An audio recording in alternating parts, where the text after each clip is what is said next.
And on the day that Kyrie Irving essentially does the same, that's not something you want to see. It reeks of pettiness and bitterness. And whether it's true that the New York Knicks did that or not, because they categorically deny that that's what they said to anybody, the fact of the matter is, a report coming like that at that particular moment in time makes you look petty. Makes you look bad. It just does. You got to avoid these kind of headlines.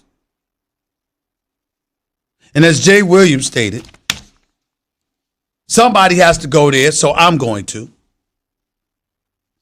The league is 80% African American.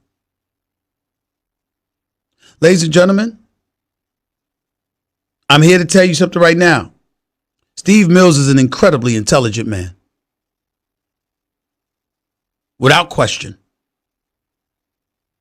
Scott Perry can't say enough about him and the reputation that he has throughout NBA circles. Highly respected.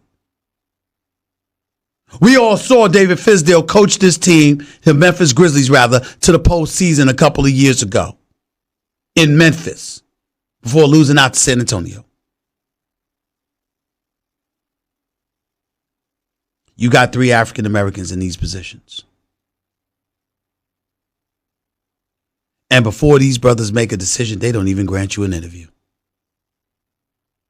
It looks bad. It just looks bad. Now, is that because of them? Is it because of Dolan? Is it because of the mess that the New York Knicks have been for decades and the residue of it all was just too much for those 3 brothers to overcome? Maybe. But if you're David Fizdale, and I hope you're somewhere listening to this, this is why I was talking about Mark Jackson as a coach. I don't know if Mark Jackson is better than David Fizdale. Now, David Fizdale is a damn good coach. David Fizdale has a great reputation. I respect the hell out of that man, and I genuinely like him. And he was my second choice to be the coach of the New York Knicks and would have been my first choice almost anywhere else. But because of the residue of Madison Square Garden and Penn Station, where rats look at human beings like, what the hell are you doing up in here?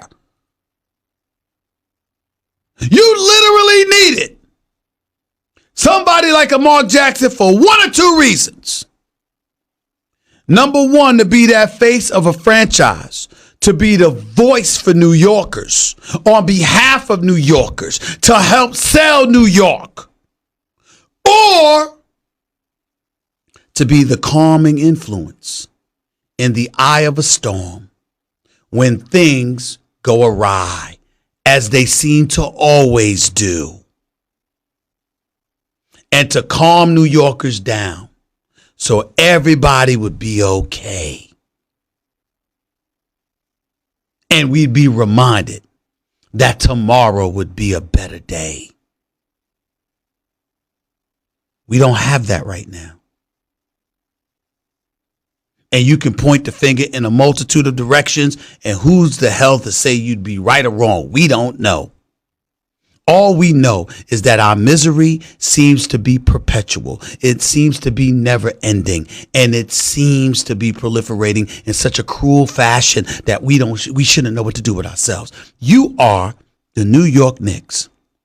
You lose out on KD and Kyrie, the Golden State, the LA Lakers, the LA Clippers, or whatever. Nobody's sweating that. All right, that's unfortunate. New York Knicks got to get better. That's not what this is, ladies and gentlemen. It's not about the New York Knicks not getting the stars. It's about the stars choosing New York, but not the Knicks. You lost out to Brooklyn. Brett Yormark, Nets. Michael Yormark, Live Nation, Rock Nation. Jay-Z, Juan Perez, Sean Marks, Kenny Atkinson.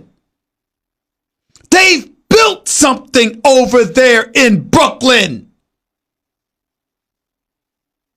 They have a level of credibility the New York Knicks have been starving for decades.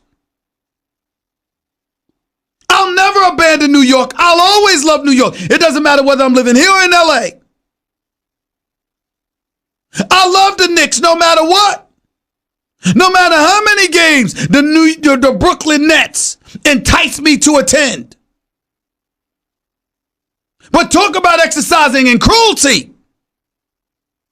How is Spike Lee feeling right now? How is Ben Stiller feeling right now?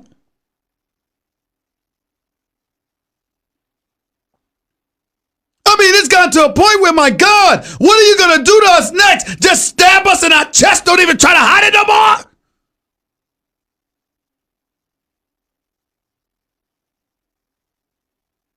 I mean, this is so epically bad.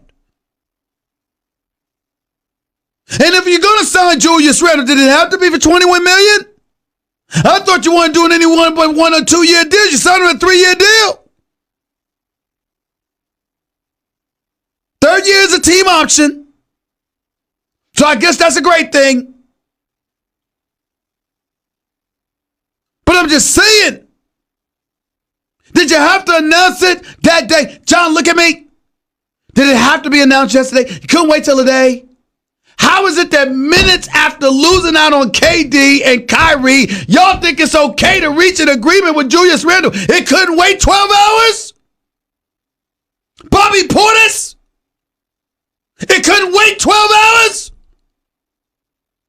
You couldn't wait? This is worse than the New York Knicks going after LeBron James and acquiring an injured Amari Stoudemire.